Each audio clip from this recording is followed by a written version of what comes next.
Today's best music. Magic 89.9. Hello, everybody, and welcome to the quarantine edition of the chat room. Yes, I'm in quarantine in Singapore, but the show goes on here at Magic 89.9.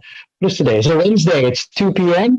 And today's going to be special because we're going to have a lot of really good conversations, a free flowing conversation with a friend of mine who I haven't seen in quite a while. And we've wanted to kind of, catch up. But because of pandemic and we were also in different countries, she came back to the Philippines. It was already a pandemic, so we couldn't meet up and catch up. So we're going to use the show as an excuse to do that. Today, we want to say hi to everybody listening on the road, on radio, and of course, watching on Facebook Live right now. Hello, everybody on Twitch and watching on the Kumu app. If I didn't introduce myself, my name is Boom Gonzalez, and yes, remotely broadcasting, somehow finding a way, as we always do here at Magic 89.9. All right, let's get to our guest right away. Atty. Karen Jimeno is joining us here, stepping into the chat room. Hello, Atty. Hi, Boom, and hi from Manila to Singapore. Yes, it's my first quarantine episode, so I'm so happy that you are my first guest. Like I said earlier, tagal na natin gusto mag-catch up, magkita, pero because of schedules, the pandemic, and a lot of other things, we can't do it. I'm going to drink, if you don't mind. Well, I'm in quarantine anyway, so I can do anything that I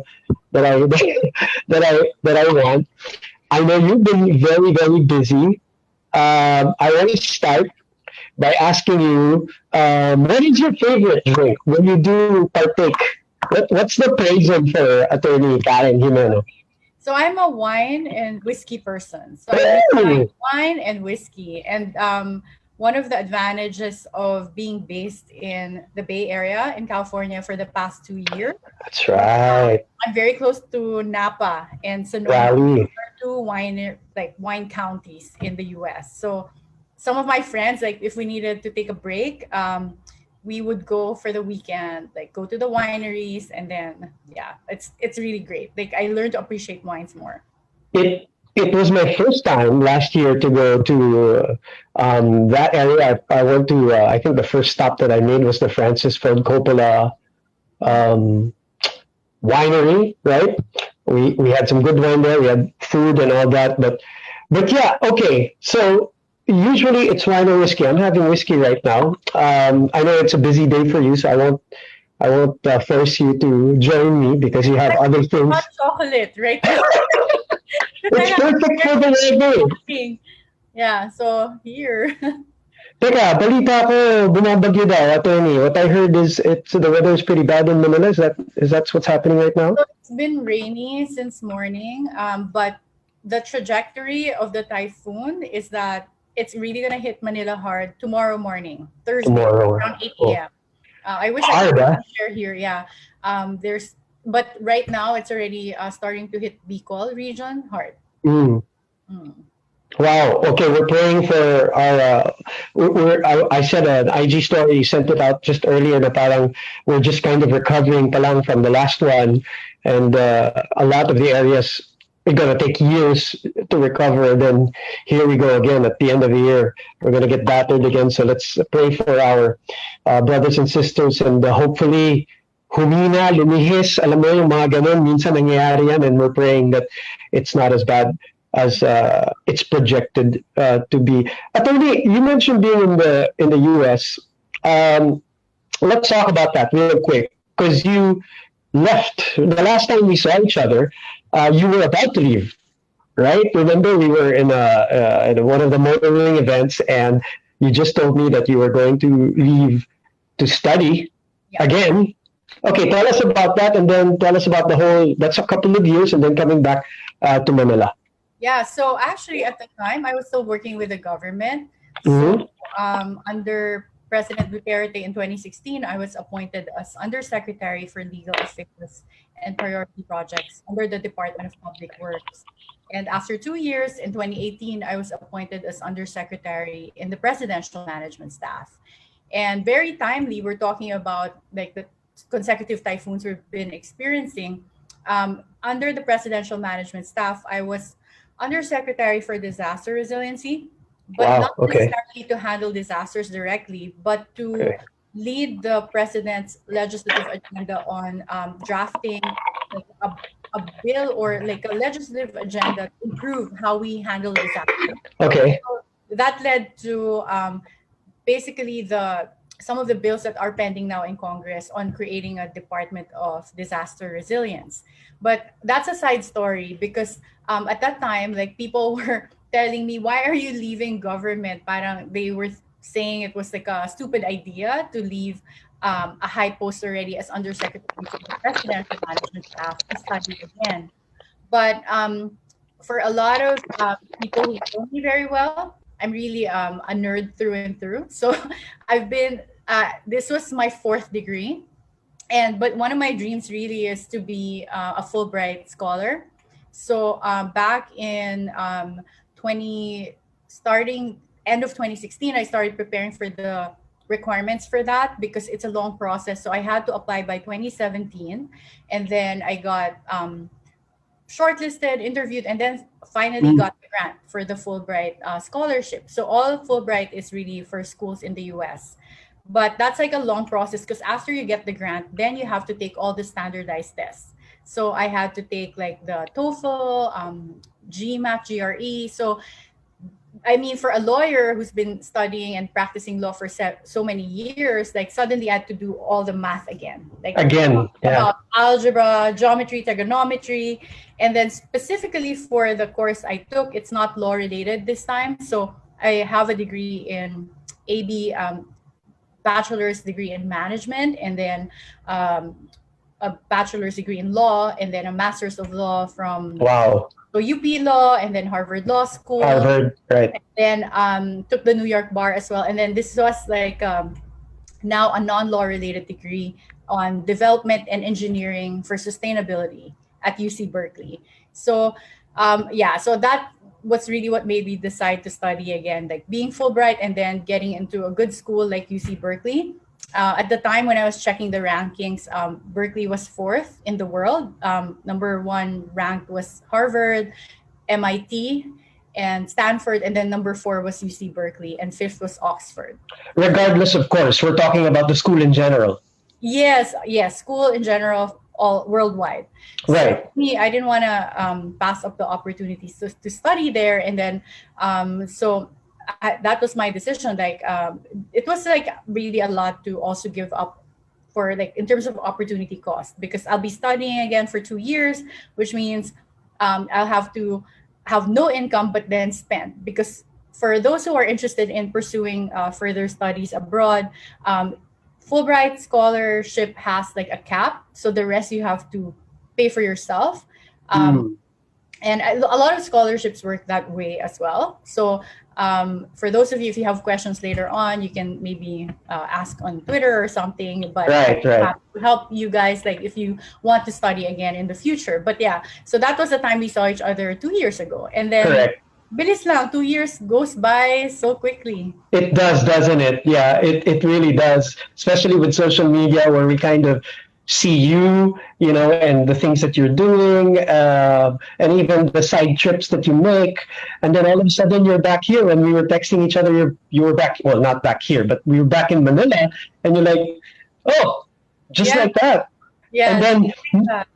and knowing you, because the one thing that we have in common, and maybe more you than me, is we're both workaholics. We're always, I'm not a nerd like you, and I use that in a very positive way because you love to study. That's always been your thing.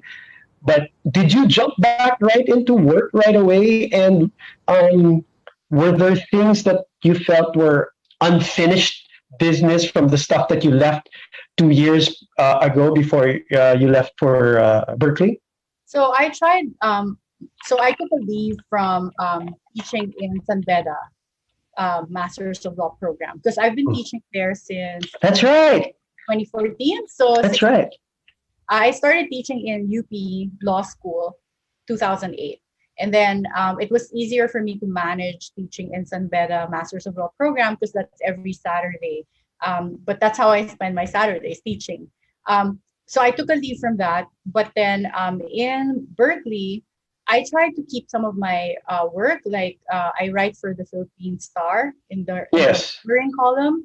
So for my first year, actually, I was able to submit articles and still write for Philippine Star. But then the life I have there is very different from here. Like I really do everything there, meaning lahat talaga linis, hugas ng pinggan, like laundry, dishwashing. College life, parang gano'n talaga. And then I even use like I just go around using a bike. So it's really an interesting life. But you really have to do everything. Sometimes I'm already tired from studying in the evening, but then when I see the pile of dishes, I didn't have a dishwasher in the house I was renting there. I have to do it myself, like even if I'm already tired. And then sometimes when I'm studying for exams, I would be memorizing while folding my clothes. So that's like the life I was doing there. So it was hard to keep up the writing for Philippine Star. And then I was not able to attend events. I think if things happened now na pandemic, I would have been able to attend the motoring events because a lot of them have been online right now, switched to online. But that Right. time, I was missing out on a lot of the most motoring events. So it was hard for me to write about them for my column. One thing that happened though was I ended up working for the World Bank. I was hired from Washington, D.C., but based in California. And so starting 2019, I was juggling that along with school. At some point, I actually had to be based in Australia for about 4 months. That's right. Was it Sydney ba, Tony?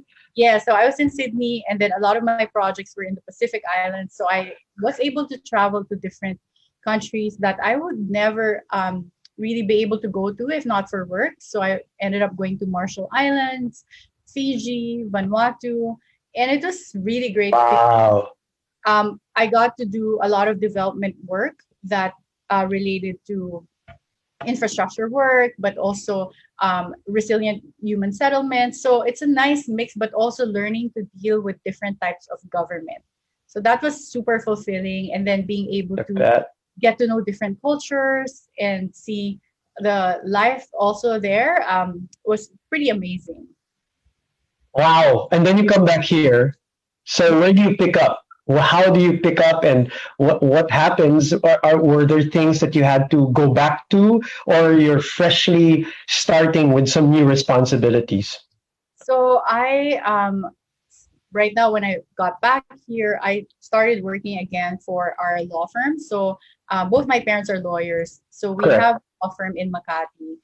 And so I'm a junior partner there. I always emphasize the junior part because the name of the law firm is Jimeno, Cope, and David. And I usually people get the wrong impression that I'm the Jimeno there in the Yeah, name. yeah, yeah, yeah, yeah, yeah. No, I'm just a junior partner. But it's very important if you're a lawyer, like a doctor, to continue to practice your profession and up to your level. So I've been practicing law again. And then I also started going back to teaching. So this whole semester, I've been teaching in the Masters of Law program of San Beda every Saturday. And it's very interesting because all my students are spread out in the Philippines. Normally, they fly in to Manila for the weekends to take classes because these are lawyers. A lot of them are, some of them are even judges in their courts in the province. Really, Mhm. really. Or Hmm. deans of law school. So, and then a lot of them work for the government as well. So this time it's from different provinces, but we're on Zoom.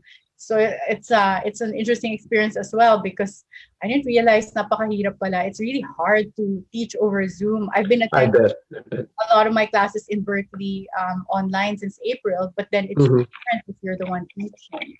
Um, Mm. so that's like job number two. And then job number three, I started working for a foreign private equity fund starting July. And that's a foreign private equity fund that's focused on investing in the Philippines. So I'm very excited to be part of that because I really want the Philippines to grow. We're always lagging behind our Asian neighbors in terms of getting foreign investments. So this is a way for me to combine my experience from government and law to kind of help grow the Philippine economy and bring more jobs to Filipinos. So that's job number 3. And then job number 4 is still Unbelievable. yeah. Job number 4, go ahead. Sorry for bothering you. Yes. No, this is fine. This is great. This is a great break from all the work. But I have to admit, like if you look at my Instagram, it looks like I'm enjoying. So I have friends who always ask, like, are you working hard or Hardly working. hardly working? Yeah. But in my Instagram, I only share like the non-work related stuff. But the other good side of the pandemic is you can bring your work with you, right? Yes. When you're in Singapore, you were able to bring your hosting work there. So Right. yeah. Right. Can you hear me, Attorney? Are we back? Are we? Yeah. Okay. All right. We're talking to Attorney Karen Jimeno. For those of you who are listening on radio, working from home, maybe on the road, and for those watching on FB Live and on Twitch and Kumu, hello again. I'm Boom Gonzalez. I'm here in quarantine in Singapore. Attorney Karen Jimeno is, of course, now back to Manila. Speaking of being back, randomly, I just thought about this. Are you going back on TV? Do you have even time to do TV work? Maybe a little bit of radio work, because I know you did some stuff with, obviously, with Magic 89.9, with Boys Night Out. Shout out to the BNO boys. Is that something you're going to get back to? I would love to do that again. So I used to host the morning show for CNN Philippines. So I was a co-host with Amelin Veloso, Claudine Trillo, and also with I cannot believe I'm not Andre. Andre Felix. Yeah, and he's still there. Yes, So, yes he is. That was every 6 a.m. to 7:30 a.m. And really changed my life because I had to be in the studio by 4 a.m. So I was waking up at 3 a.m. every day. But then I was also still working full time. Right. Lawyer. So straight from the studio after the 7:30 show, I usually eat breakfast at the studio while taking off my makeup, or eat in the car and go straight to work after. It was great, but then kind of killed my any other social life I had, because by 9 o'clock I'm tired, I'm sleepy, even on weekends. But it is something I miss. So it's something that is still in my medium-term plan to get back. Really? Job number 5 and 6 are still waiting, parang ganon. It's that sort of thing though, no? Like sometimes life is so short. We want to do so many things, but we also forget that we're just one person and one body. So right. That's a challenge. But I do miss the boys night out as well. So maybe radio is something I can do more realistically. Virtually, yeah. Why didn't you guest on their show? Because they're doing their show virtually, just like I am anyway. So, yeah, I'm sure you can. They can find a way. They can always squeeze in an Attorney Karen Jimeno into their show. Well, I'm sure they miss you. I'm sure CNN misses you. Their morning show has also gone through several changes in the last couple of years. I've had Pinky Webb here on the show also, and we had a great conversation about women in broadcasting and all of these things, which brings me to the topic of women in motoring. How did that happen? That's how we met. We met in I think we met out of town. Didn't we meet in Siargao yata? Parang, I think it was a Boracay. I'm trying or to something like that. Boracay was longer ago, so I think it was in Boracay for one of the and then we saw each other again in Siargao, but all we see each other a lot in motoring events. How did that come about? I mean, how did you get into it, and where did the interest come from? Because a lot of people, are surprised about it, pleasantly, of course. And will we see you back in the motoring media circuit sometime soon? Yeah. Also, as job number 7. So I will answer all your questions. Attack as a lawyer, no? But starting with how it started, I got lucky because so I was with Solar News at that time before the CNN, and I was already hosting a show called Legal Help Desk, and then there was a I don't know if you know the auto rally that happens every year. Yep. So there's an auto rally where the different car brands have to have a team that comes from the media. So I Right. Polar News team, and then I was super competitive. And actually, our team, the funny thing, I was the one taking it super seriously. So by the time it was the second leg, I was acting as the slash navigator and also the person who computes like the speed were supposed to go at. For those who joined auto rally, there's like 3 roles there: the driver, the navigator, and the person who computes the speed of. Because it's not about just racing. It's really having the right amount of speed so that when you check in at every checkpoint, you're just about at the right time. So anyway, I really like one of the, so I was driving at the time for Toyota, our team or rally. And then someone from Toyota Shout out to Jade. Jade yes, Season. Hi, Jade Jade. actually is one of the people who got me into motoring. So I give a lot of credit to her and Toyota.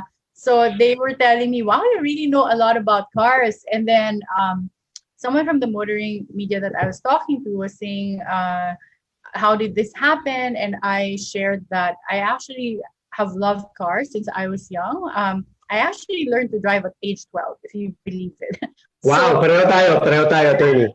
Not And that, and we do that. When I say that, we and my dad was around the village, all of those things. Not like on the road. For the record, I don't know about you, Attorney. If you have any other story about that. I actually learned from 2 of my close high school friends, and we were Right. studying in secret because one of our friends knew how to drive. And so by the time I drove in front of my dad, he was shocked because he was like, how did you learn? But they still put me through driving school. Okay. It was like a source of bonding for me and my dad. He got me my Mm. car at age 13.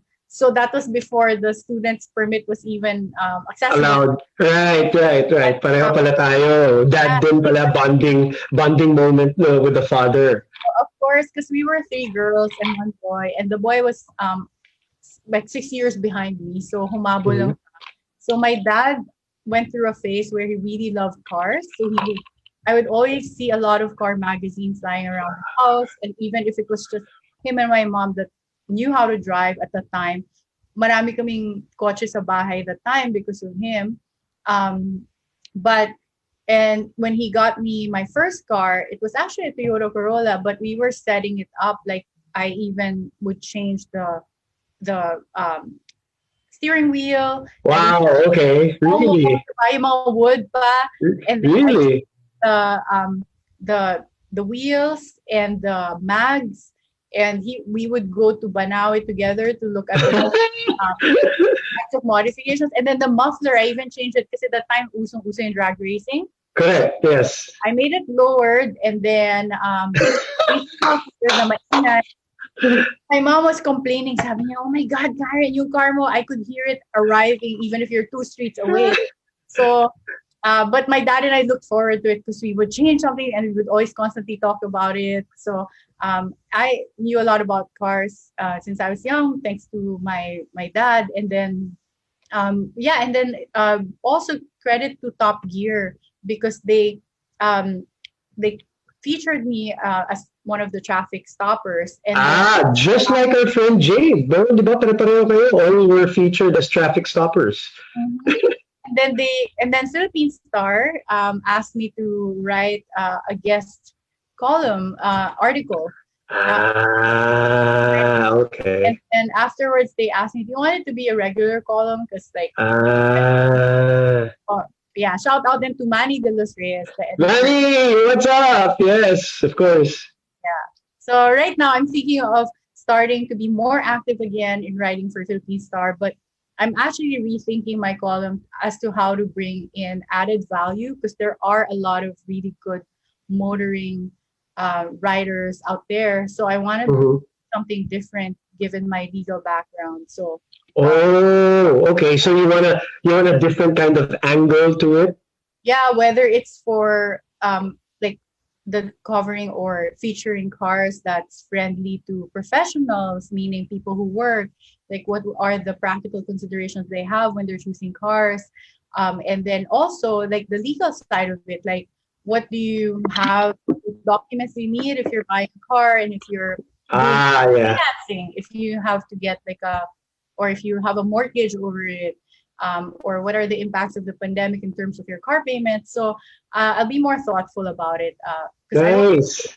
half-hearted. So I really want to write something and have a lot of value to readers if I start being more active again. We're talking to Attorney Karen Jimeno right now for those listening on radio and those working from home or tuned in to Magic 89.9. For those watching on Facebook Live and on Twitch and on Kumu, hello and good afternoon to you. Thank you very much for checking us out. This episode will be on Spotify and on YouTube. Also, soon enough, the hardworking, the workaholic, the nerd, just juggling every single job that she can out there, trying to maximize her time and maximize her life. Really, basically, I know we've had some nice conversations about that also, and about living in general when we're out of town, Attorney, in our motoring media junkets. What is something that you're into that people either one don't know about or two would be surprised to know? Because okay, some people might be discovering for the very first time that you were into cars, but that's easy. You can Google that. She's got all the articles and all of that and all the pictures. But is there something that's not out there in public, of course, that you can share? Okay, not too personal, but a hobby or something that you're into, a passion that you're into, that people will be number one surprised about because it doesn't look like you. No way you're into something like that, or something that you just never talk about. Okay, yeah, one of them is crocheting, if you believe it. So yeah, so I've always loved creating things, and even sewing. So one of the things that people don't know, that I don't even put in my resume, is that I actually completed a course in Fashion Institute of the Philippines. FIP, really? Yeah. Really? So I didn't know that. And then I was able to make a dress based on, and skirt based on a pattern that I made myself. And in that class, I actually excelled in terms of memorizing the formulas for measuring, like, shoulders and everything, how to create a pattern. So when there was a test, I actually got the highest score. I think I had only 2 mistakes, and then so my classmates were asking like, nag-aral ka ba for this? But they, of course, for me, any test, papatulan ko talaga, like I will try to do very well. But so I like actually creating clothes. I have a sewing machine here at home. Like an old school sewing machine, like, those old ones? Now it's now like an automatic one. Like, all right, you have to you plug in, and then right. So that and then I like doing things that involve sewing. So I cross. Really? Yeah, and then I also crochet. I learned how to crochet in Florida during the lockdown because eventually I relocated from California. We have a house in Florida, so I was there, and then I learned how to crochet. And I finished a blanket for my niece. So I have a niece that was born last August. So now she's 2 months old, but I gave her like a blanket that I crocheted myself. So anything to do with sewing and creating things by sewing, I like. You have time for that? I mean, do you still have time for anything right now? I mean, what does your typical day look like now that you're back here and working? And I know we're going to touch on the stuff that you're doing right now, but just spending time with friends and family. Is there still? Do you make sure that you have, or do you forget about it sometimes? That you're just so much on the go and trying to do everything. And I mean, that's a good thing. We only live this life once, or at least that's what a lot of people believe. Some people believe in do-overs, but some people don't. And I don't know what your belief is in terms of that topic, Attorney. But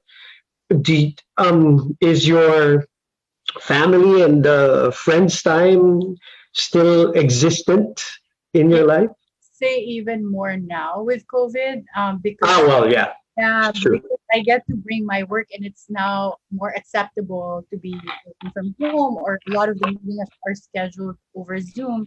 So I've been able to spend time with my family, particularly with my parents and my niece, which I really want to do more of, because when I was working for the government, I really saw them less. And then every time my family, my parents love arranging travels that would include everyone, including my niece, and I would always miss out.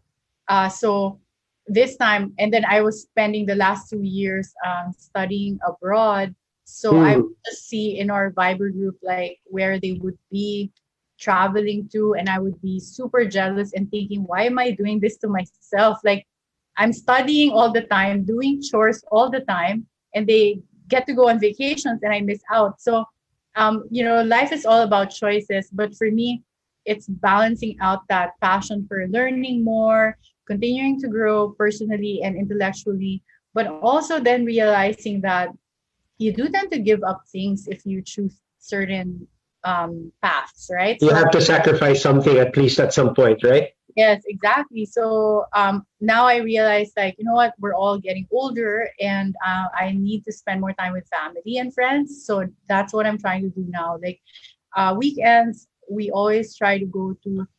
We have a place in Batangas by the beach, and It's that's beautiful, by the way, from the looks of yeah, what I, visit with I your wife.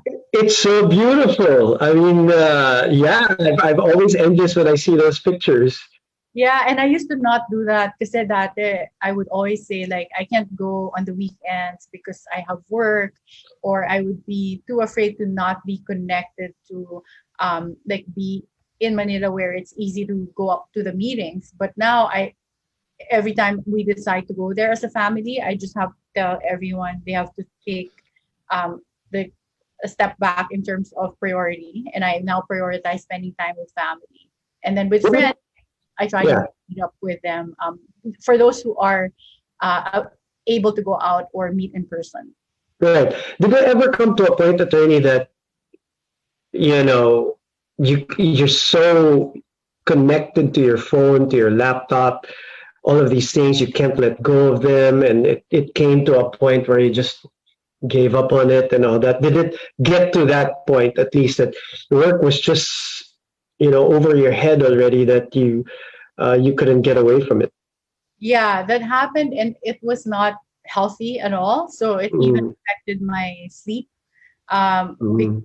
well, actually, right now I'm still not a very good sleeper. Like I would wake up in the middle of the night, like at 3 a.m., and have difficulty sleeping again. But Oh no. um, I actually had to hire a sleep therapist in Berkeley because I Wow. research like my sleep was getting really bad in terms of not being able to sleep through the night, or And no amount of wine could fix it, huh?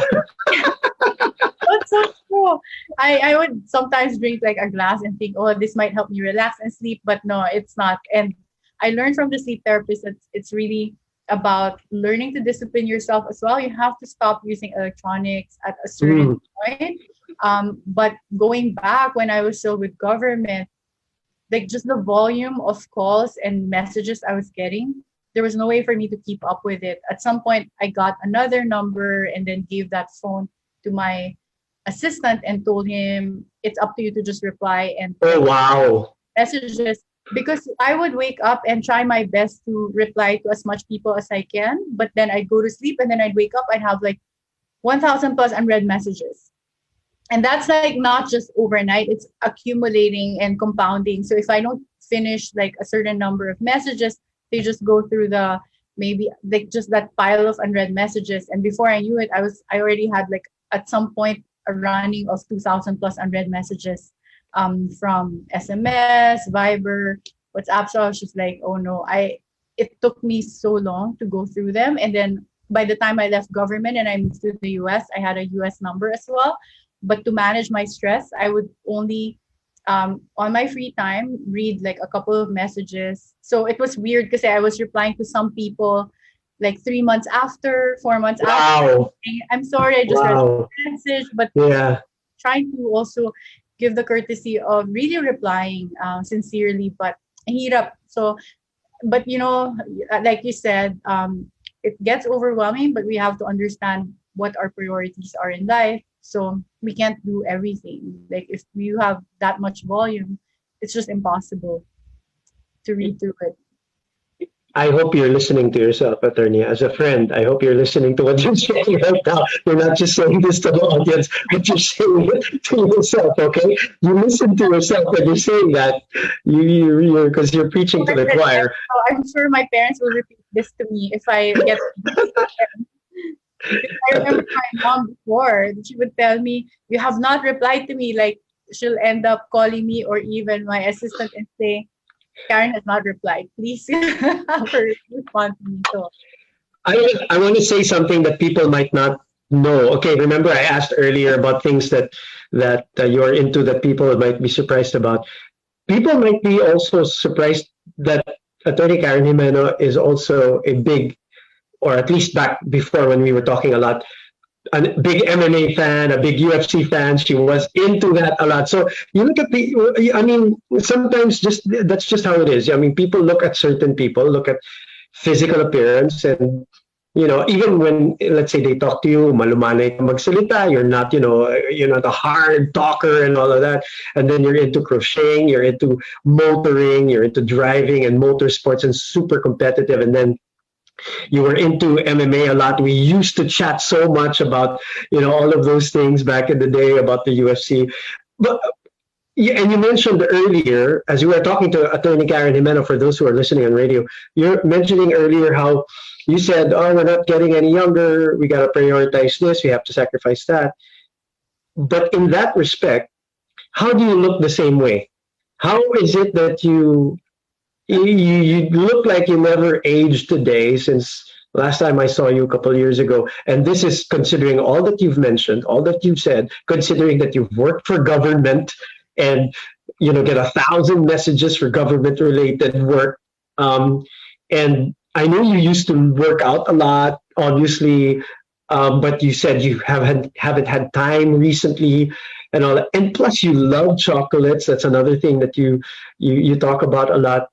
How is this just genes, attorney, or how do you maintain this look? you are too kind.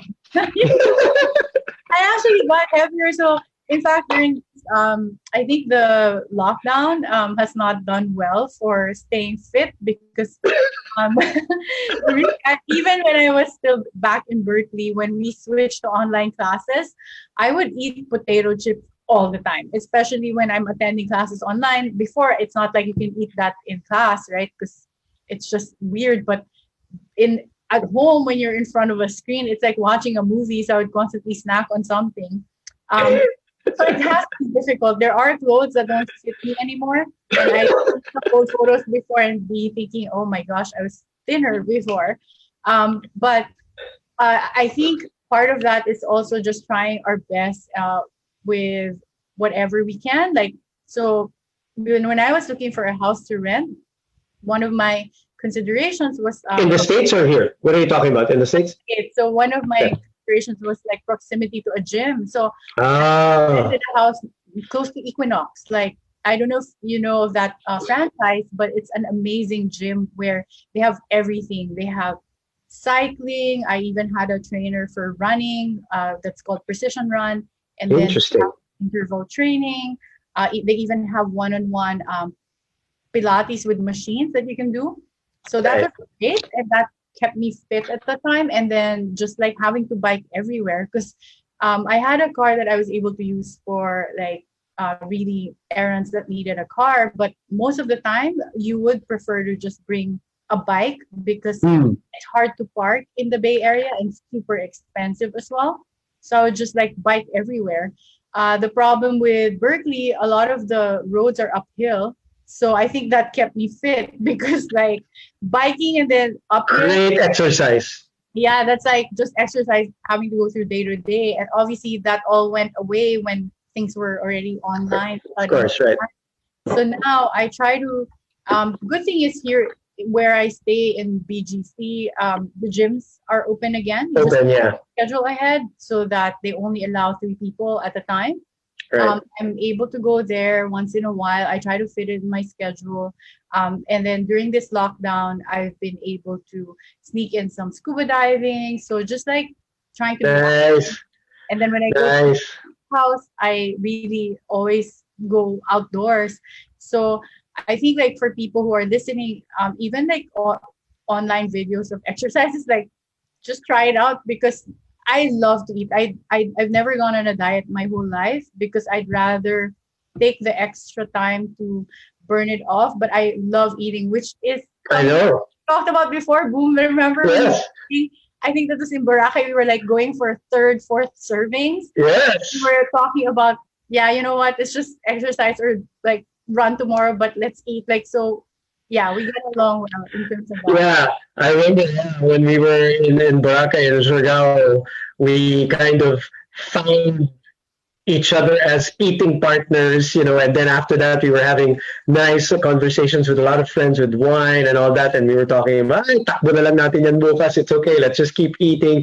And you're that kind, you don't have a specific diet in terms of, you don't stay away from food, you enjoy food like me, and then you just kind of like make up for it and work out for it and work out and then eat again. And that's what I'm doing here in quarantine. I've yoga, I've been working out as much as I can, and then I'm eating also and still working, which brings me to one of the topics that you blogged about and you wrote about, and a lot of people are asking you about, a lot of people are asking us about, you and I separately, whether it's through social media or private messages.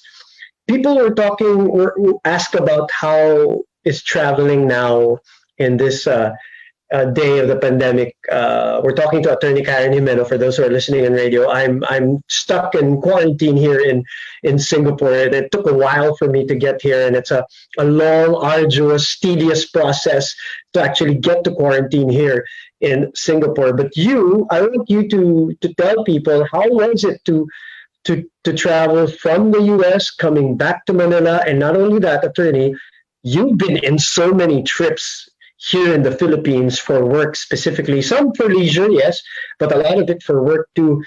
How safe is it? What is the process? Let's talk about from the US to the Philippines first. Yeah, US to the Philippines was very difficult, especially since I was trying to get home from Florida. And a lot of the commercial flights. Sorry, Attorney, what month was this?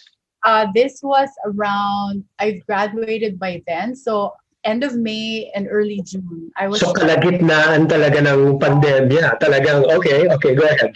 So it was very difficult because the previous flights that were available from Orlando was the airport I was trying to fly out from. Wala yung mga direct for sure. Like, so one, like the ones flying to Manila, they were not operating at all. So I had to look for an airline that would fly me to, let's say, San Francisco or LA and then to Manila. And they also kept getting canceled. So at some point, I heard. So at some point, I decided to just relocate to San Francisco because it was easier to try to get a flight from there back to Manila. And it was direct because the risk with the other airlines I found as well from Orlando to Manila was that one, it wasn't the same airline operator, and then you'd have to do layovers in LA or New York for 5 hours or more. And New York at that time was kind of like the epicenter of the high cases. Yeah, you're talking about New York, and then you also came from Florida, which became a hotbed also of cases, if I'm not mistaken, Attorney, right? Yeah, and there the rules are also different. Like they don't really require people to wear masks if you're out. Yes, right. Eating in a restaurant, then the restaurant will require you to have masks. So really depends. It's not required by law or any rule, just compared to the Philippines. But then I ended up in San Francisco, and at least Philippine Airlines, they operate direct flights from San Francisco or LA. But then they kept also moving the flights. So a lot of the flights kept getting canceled. So I guess my tip for those traveling, now it's gotten better in terms of flight availability, but then read the fine print, because if it says that you have to pay a rebooking fee, look at whether you do have to do that with COVID. Because I know some friends, I guess based on the ticket they bought, they had to pay a rebooking fee every time there was a rescheduling or cancellation. Wow. Conscious of those additional terms so that you don't end up spending more money. And Right. then the other forms that you can fill out, like there's a Red Cross form that you have to fill out before you even get to check in. You can do that already prior to your trip. So just know the requirements, because they constantly change. But for sure, the requirements when you get back is that you need to have a PCR test depending on which country you're coming from. So Yes. high COVID countries like US, The US, yeah. PCR test, that's the swab test. For other countries that have less cases, you can do the rapid test. So keep checking, because these rules constantly change. Of course. Right. As well, because the PCR test is more expensive. Like at the time when I got back, it was 4,900 because I got diverted to Cebu and there was only one provider there. And Wow. I actually got stranded in Cebu for about 5 days because Which is another hotbed, right, attorney, at the time? that time, yeah. So Yeah. people were saying, why did we get diverted? But interesting, my room service person, I still had jet lag when I was still there, but he kept offering cocktails to me in the morning. Like when he would serve breakfast, he'd like, are you ready gonna order cocktails? Yay! Yay! So you are under the quarantine experience. It's interesting. Super interesting. Okay, now you mentioned Cebu. You also are doing a lot of domestic flights. You've been, and this is related to what you're doing now. How is the experience? I know we had Secretary Berna Romulo Puyat recently on the show, and things have changed since then. And the perfect advice that Attorney Karen Jimeno is also giving to everybody out there is you constantly check, regardless of where you're going, and airline, whether it's an airline website, whether it's a immigration website, a country, you always have to constantly check, because things are happening every week and things are changing every week. Just like with me, what applied back in September was already different by the end of October. That's why I was able to get here to Singapore, and now I'm quarantining for 14 days. But in your case, attorney, you are flying in and out domestically. Secretary Berna has been promoting a lot of domestic destinations from a tourism standpoint, obviously right now, opening up slowly with these protocols, with these tests. Tell us your experience about flying domestically. What do we have to remember, and where have you gone, and why have you been flying a lot domestically right now, other than the leisure part, of course? Okay, so I love that. That's a leading question. But Yes, in it terms is. of leisure, there are places that you can fly to safely because of the way that everything's set up. So, for instance, Amanpulo, they have their own hangar, and they require Correct. people to have a PCR swab test within 3 days before their departure date. 72 hours, which is like a standard thing, I think, for a lot of, whether it's international, like here in Singapore, it was also 72 hours. Yeah, so you have to submit that you're negative, and then on the day of your flight, when you get there, they have a doctor that checks you for Right. for any symptoms, and then you get to fly out. But then at least you use like a small plane that seats about 12 people. But something I observed was that because the assumption is that all people are negative, there's really no social distancing inside that 12-seater plane. Because not like when I was flying from US to Manila, at that time there was social distancing, so alternating seats. Right. Same with me, with my Singapore flight, right? Yeah, Okay. so if you have older parents going with you, that's something to consider, for instance, specifically for Amanpulo, for instance. But then once you're there, like it's really safe. We didn't even have to wear masks all the time. And then another option, like I saw one of my friends is there right now, El Nido. Mhm. And that's the same arrangement because it's a small plane. Same, and a private hangar also? Yeah, because that's provided for, that's paid for also as part of your accommodations. Right. But for me, the other domestic flights I've taken, I've gone to Jensan a lot, and this is relating to your question. This is for work, but we do have to always get a PCR test, the swab test again, prior to the flight to make sure we're negative, and it has to be within 2 days of the flight. 2 days? Did you say 2 days, attorney? So within 48 hours. Wow, okay. So shorter. Domestic naman, so okay. Then we have to get all the local government permits. And we've been, because at that time, commercial flights were not yet available, we've had to charter flights to get there. But now they've already started operating again to Jensan. It's, I think, 3 times a week. And so relating to your question, I've been doing that because I've been helping negotiate for the next fight of Senator Manny Pacquiao, which hopefully will push through with Conor McGregor, which is right. Okay, so this is the part of the conversation where we get to what the workaholic attorney Karen Jimeno is into right now and doing right now, aside from the million things that she's actually handling for her firm and all of these things. You've been in and out of Jensan because you are part of the team that is arranging, is that the correct word? This whole Conor McGregor Manny Pacquiao fight. What can you tell us about it, and what are you doing? What is your role in this epic meeting if it pushes through? So I'm one of the lawyers that's helping negotiate the terms of that of the contract for that.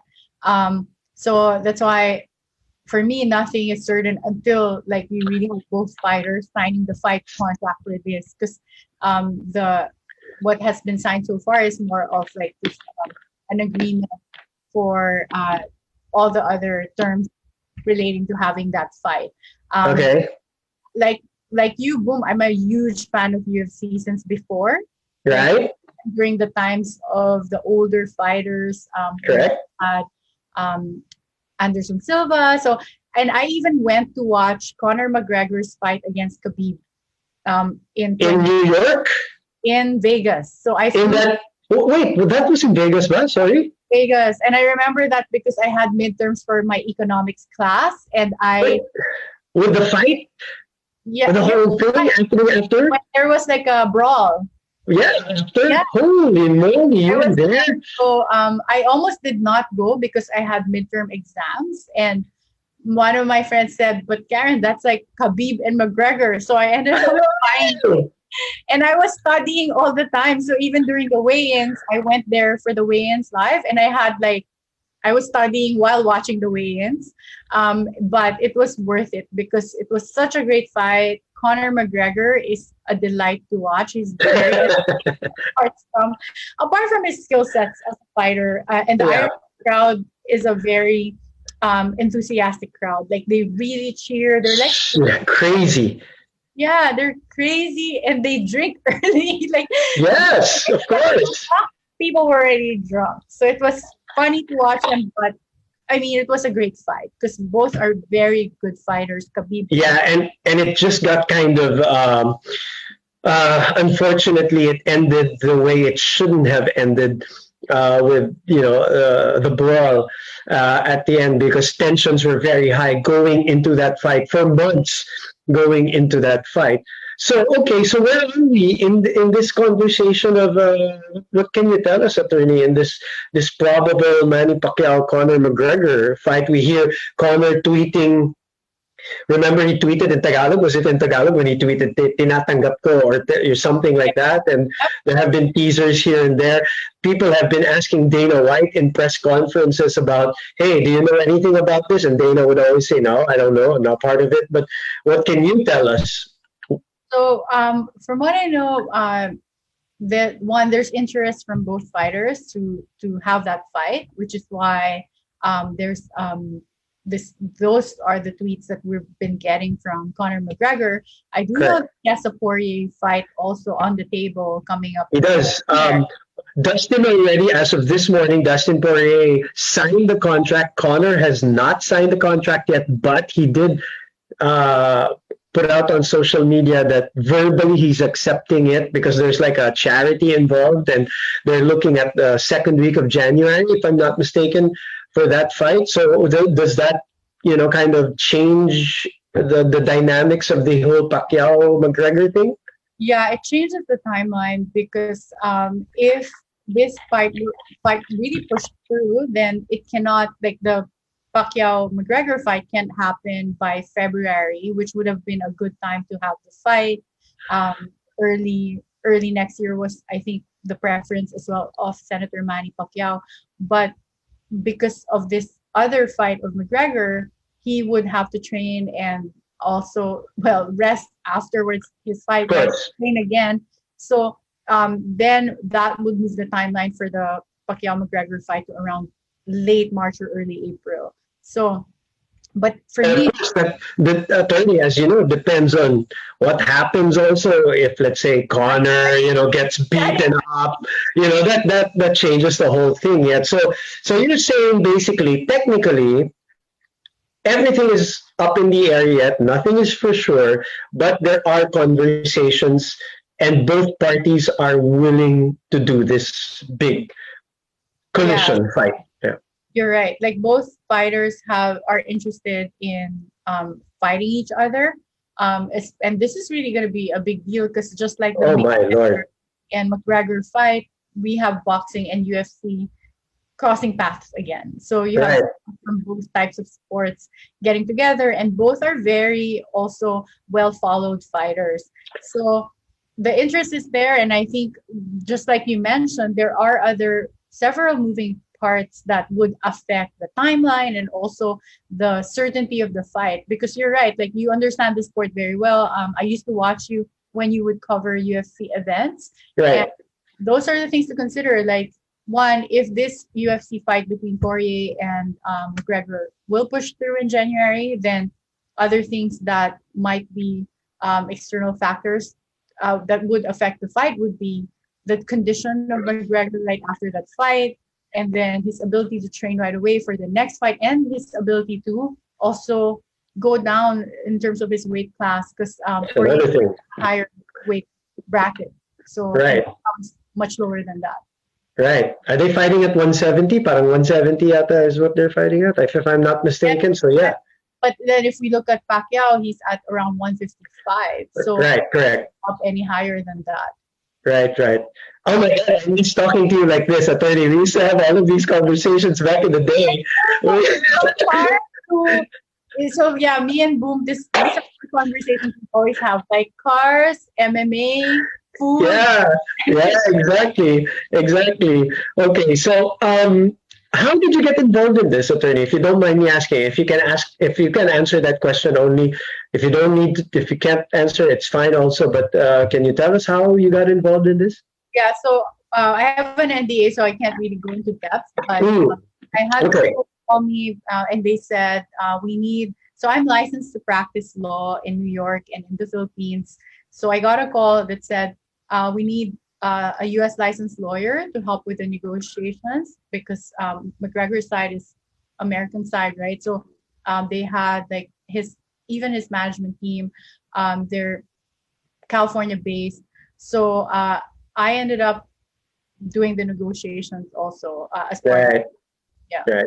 But for the record, again, this is nothing that we haven't read about in terms of interest, rumors, both parties talking about wanting to fight each other, but there's no official word yet, and it's something that we can look forward to if it pushes through. If it does push through, MMA versus boxing has always been a great topic. Obviously, that's why the Mayweather-McGregor thing was a big deal. Okay, looking down the road, other than this, attorney, what else are you doing? Are you here's an interesting question. Are you ever going to go back to government work? Is that something that... For sure, I didn't plan to go back to government even after graduating from Berkeley because I really wanted to. One, I've always wanted to have an impact in the Philippines, in my own way. So, one, like when I got back, even during quarantine, my mom and I started giving free legal advice again online because back in the 90s, she had a show with a different male lawyer called Saklolo Abogado. And then years later, in the year 2013 onwards, I had legal help desk with another lawyer that was with CNN Philippines. CNN, right? Legal advice. So my mom during the pandemic said, a lot of people can't afford lawyers because that's an unnecessary expense for a lot of them who lost jobs, especially. And then second, it's harder to contact lawyers because no one's going out, right? So she said, can you let's start this free legal advice online through Facebook. So we've been doing that. But I guess to my point, there are so many ways to help the country and other people that does not require us to be in government. And from a personal perspective, it is a big sacrifice. Like I work with the Public Works Department and I... No. Okay, sorry. I think I lost the attorney real quick. Sorry, attorney. I think... for me was not... Okay, I think I lost. Quickly, attorney. We're talking to attorney Karen Jimeno here on the chat room here at Magic 89.9. I think we lost her here on the show, if I'm not mistaken. I don't know if it's me or her, but let me check with the... Yeah, okay, I think we lost attorney Karen. I'm still back. I'm here. I'm on the air. I was talking to attorney Karen Jimeno here towards the end of the chat room here at Magic 89.9. We've talked about so many things today, talking about traveling, talking about her former job, her obviously her work in the government, her interests in motoring and MMA, and I think we have attorney back. We're going to have her back real soon. Yeah, she's trying to connect again. Okay, this is all live on radio and live on Facebook. These things happen. Attorney, welcome back. Yes, you were saying. I'm sorry, we lost you real quick there. Yeah. So I was just saying that I always saw government as an avenue to help, never a way to make money out of. So it is a sacrifice. So for me, I would consider going back to government if there's like a compelling reason to do so. But at this point, I really want to be in the private sector and then grow all my skill levels and then also grow my own wealth. Like that's the practical side. Because I do not intend to be in government to make money from it, right? That's why it's public service. Like for those of you who think about government, you have to consider the practical side that it doesn't pay well. That's just the reality of things. So if you want to really help the public, then do so, but be prepared to be obviously underpaid. But for me, I'm still young. I'd rather be able to help from the private sector for now. And then if there's a big reason for me to go back, then I will serve.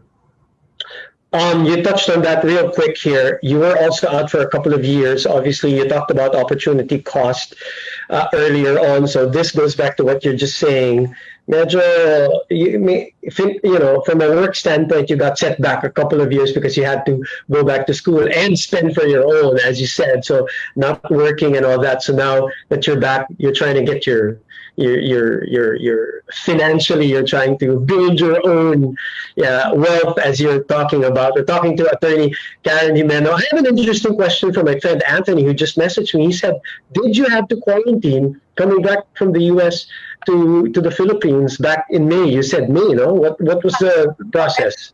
Because of all the difficulty in finding flights and the requirements, I actually got back end of June. End of June, okay. So actually almost July. And I did have to quarantine, so that's a requirement. And I don't think that requirement has been taken away yet. So okay. I encourage everyone to check that, because once you arrive, the PCR test, swab test is still a requirement. And depending on where your flight lands, I was diverted to Cebu. So I had to choose a quarantine hotel in Cebu. Uh, Oh, and okay. that's why I got stranded there for 5 days because Yeah. initially my flight, because I took Philippine Airlines, initially my connecting flight from Cebu to Manila was after 2 days, but because of a delay in the issuance of the test results, I ended up Right. leaving on the fifth day. So Oh, okay. Okay. another thing to consider. So for those of you who are flying back, sometimes, diba, other private service providers are more expensive, but if they can give you the results within 24 hours, that might be a more practical consideration because then you get to go home and continue your quarantine there. So I had to do the Mm. mandatory hotel quarantine for about 5 days, and then but when I got back to Manila, I continued my quarantine at home and kept Ah, yeah, but I really stayed indoors again for another 14 days. right. Yeah. Interesting. A friend of mine just arrived in the Philippines just a few days ago, and he got his PCR test. And apparently, he was saying, because I was asking for an update in terms of how the process is, as Attorney Karen Jimeno mentioned, it changes every time. And he was saying, as soon as your results are out and you're negative, they let him go already from his quarantine hotel, which he stayed in for just 2 days. So that's the situation there. Now, for those who are traveling here or who want to travel here to Singapore, because I get those questions also, I might as well, if you don't mind, attorney, squeeze this in. It's very different. First of all, tourists are still not allowed. There are certain categories that are only allowed here in Singapore. My wife is a resident, so I was allowed to at least apply to enter. That doesn't assure me to get in, but I finally got here. But just for people to know, I have to quarantine for 14 days. There is no 3 days, 5 days. I get a test when I arrive, and I get a test again, a swab test, PCR test on the 10th day or 11th day of my quarantine.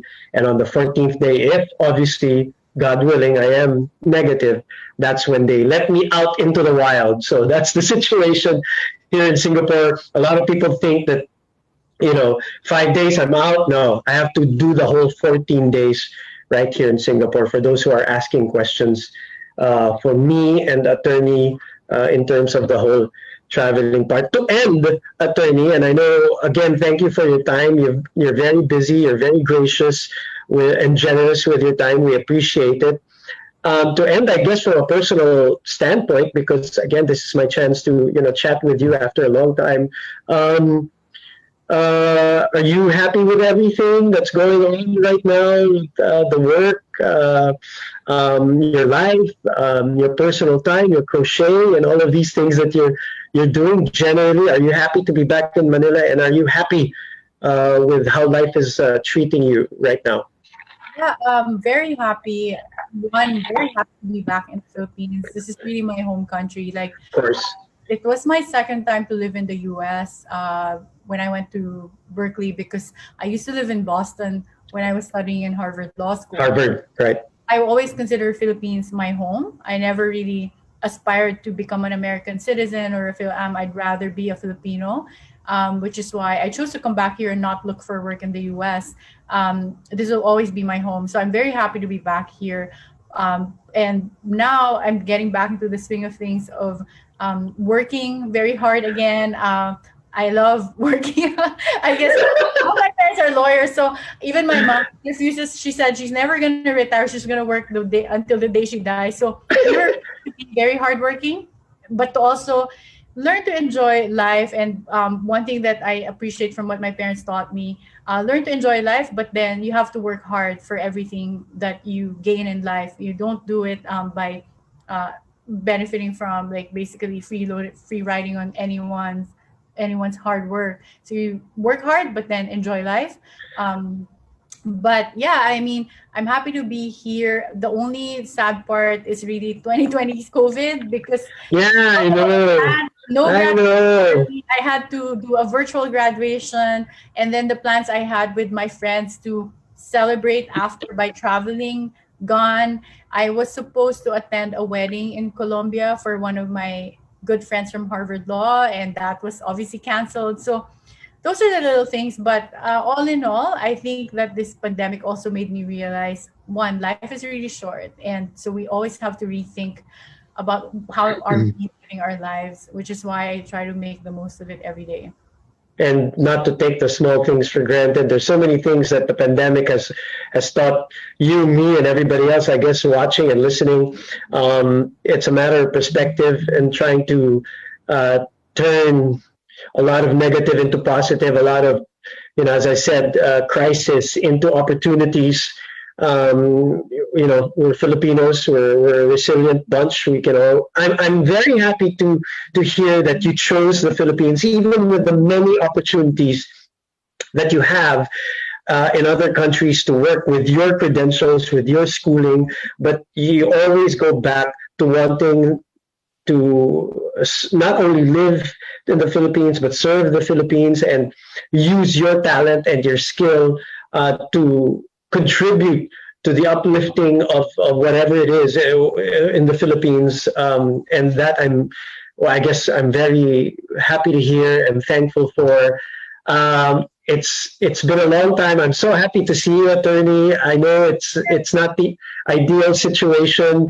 One of the things that I really love when we always talk in previous years is because we come from very different fields. But we find, these commonalities and these passions and interests, and we talk about them. And you never made me feel like I am not within conversation with somebody like you. So I appreciate that, and I'm sure our listeners from BNO also miss you. So we hope to hear you there soon too. And anything you want to say to all of our viewers and listeners before we let you go and get you back into your busy day? Well, first of all, Boom, thank you so much for having me. This is a great opportunity to really catch up with you. But for everyone else listening, I really want to be able to help if you're having difficulty like flying home, or if you just want to know how to what to expect. I wrote an article for this on CNN Live, so you can Google that, by Karen Jimeno, and in terms of just the requirements for you to get back when you're traveling back to the Philippines. But other than that, I hope that my time here also contributed to those who are wondering, if you want to pursue further studies, if you want to get Fulbright scholarship, these are things that I would be happy to tell you more about.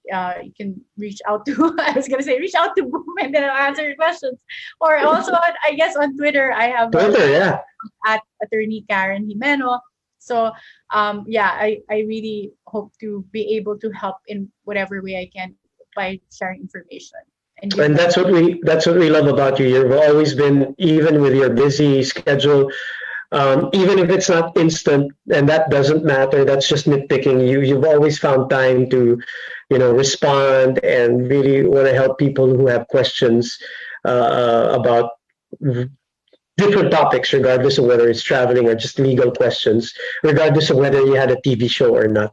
Attorney Karen Jimeno with us here on the chat room. Cheers. I know you're drinking hot chocolate. I'm drinking whiskey. I'm going to start drinking wine later.